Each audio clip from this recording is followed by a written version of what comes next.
Jamen, det der er det vigtige, det er, at HG de kan rumme både elever, der har faglige udfordringer og personlige og sociale udfordringer, men samtidig også kan rumme og give udfordringer til de elever, som trives rigtig godt i eller skolehverdagen, og som gerne måske vil studere videre og så videre. Så der skal også være muligheder for sådan faglige udfordringer på højt niveau for de elever.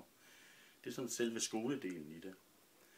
Og ellers så synes jeg, det der er rigtig vigtigt, det er også, at man for de elever, der har mange udfordringer, har en masse tiltag til for at støtte dem, for at komme igennem skoledelen.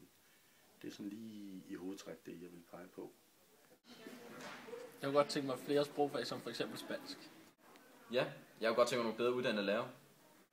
Jeg kunne godt tænke mig at have en niveaudeling, så der er delt op mellem de svage og stærke elever.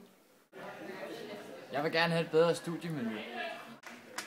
Jeg kunne rigtig godt tænke mig, at vi havde matematik på HG som valgfag eventuelt. Jeg vil gerne have flere salg- og servicetimer. Ja, men det drejer sig om på HG, det er jo sådan set bare at få skabt et højere ambitionsniveau. Ja. Jeg vil gerne have psykologi, fordi jeg gerne vil lære mine kunder bedre at kende. Jeg kunne godt tænke mig et højere fagligt niveau.